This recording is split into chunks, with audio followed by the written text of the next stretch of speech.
Достар, мен Скафрон көрермендерінің арасынан нағыз машина мастерлері мен автоэксперттер бар екенін білемін. Сондықтан да сіздерге дәл қазір Ерсін бауырымыздың Ераказ авто деген автошолу каналын сіздерге ұсынғым келіп тұр. Нағыз сапалы шолуларды арнадан тамашалауға болады. Сондықтан да әсіресе жігіттер қауымы мына арна сіздер үшін таптырмайтын арна. Тек қана сапалы видеолар және өте әдемі көліктер. Сілтеме дәл астында және бірінші комментарийде болады. Бүгін бізде Renault Duster көреміз. I make you wanna say, oh my god.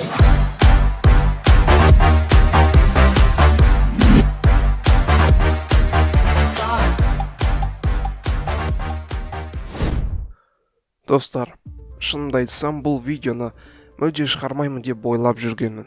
Өйткені барлық нәрсені анық түсіндіріп пазл арнасы видео шығарған болатын. Бірақ соңғы кездері мүмкін бірінші ақпан жақындағаннан болар, өте көп адам, көбісі мектеп жасындағылар бірінші ақпанда ақырзаман болады ма деп сұраумен болды. Бір жағынан күлкілі сұрақ болып көрінгенмен көбісі кішкентай балалар. Сондықтан осы видеода пазл арнасының айтқанына дұрыс түсінбегендер болса, ал негізінен барлығы өте түсінікті айтылған. Сол адамдарға түсіндіріп көруге тырысамын, қысқа да нақты. Сонымен 2002 жылы маусымда жерге жақын ұшқан астероидты байқайды астрономдар. Және шынымен де өте жақын ұшқан болатын. Диаметрі 1,4 км бұл астероид жерге құласа шынымен де зардабы үлкен болар еді. Бірақ жерге құлаған жоқ және астрономдар да бұның құламайтынына толықтай білді. Бұл астероидқа кейінірек 2002 NT7 деген ат берілді. Орбитасы біздің күн жүйесімен өтетін бұл астероидты ғалымдар 2019 жылы жерге қайта жақындайды деген мәлімдеме жасады. Турасын айтқанда 2019 жылы қаңтар айларында жақындайтынын сараптады. Міне дәл осы жерден 2019 жылы ақырзаман деген бір болмашы өтірік сыбыс тарап кетті. Қайдан шығарып жүргендерін қайдан, бірақ бірінші ақпан деген қайдан шыққанына да өзім әлі таң қалудамын. Себебі ешбір ресми сайттарда немесе NASA парақшаларында бірінші ақпан туралы кездестірген жоқпын. Егер Википедиядан 2002 NT7 деп іздейтін болсаңыздар, бұл жерде анық тілмен 2019 жылы 13 қаңтарда жерге жақындайды деген құлайды делінбеген, жай ғана жерден жақын ұшады. Және сіздерді қуантып қояйын, 2002 NT7 астероиды 13 қаңтарда, яғни тура осы видео шықпастан 2 апта бұрын жердің қасынан өтіп кетті. Ендігі кішкене ғылыми тілге ауыссақ, әлемде Палермо шкаласы деген термин бар. Бұл шкала арқылы ғалымдар кез келген астероидтың жермен соқтығысу мүмкіншілігін есептейді. Мұнда формуласы тұр. Пи дегеніміз соқтығысу ықтималдылығы. Е жаңағы астероидтың кинетикалық энергиясы.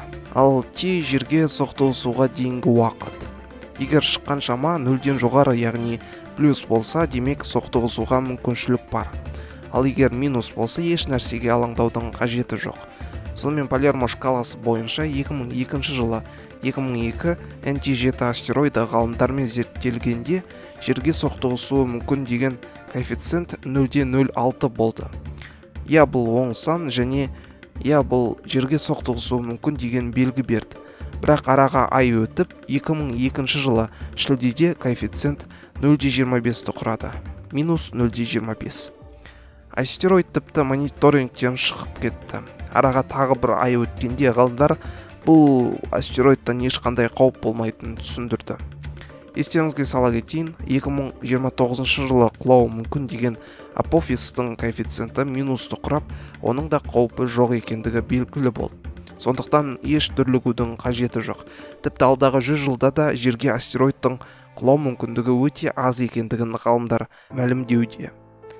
Ал егер кішкене өзімізге келетін болсақ, менің сіздерге өте маңызды және өте пайдалы кеңесім бар.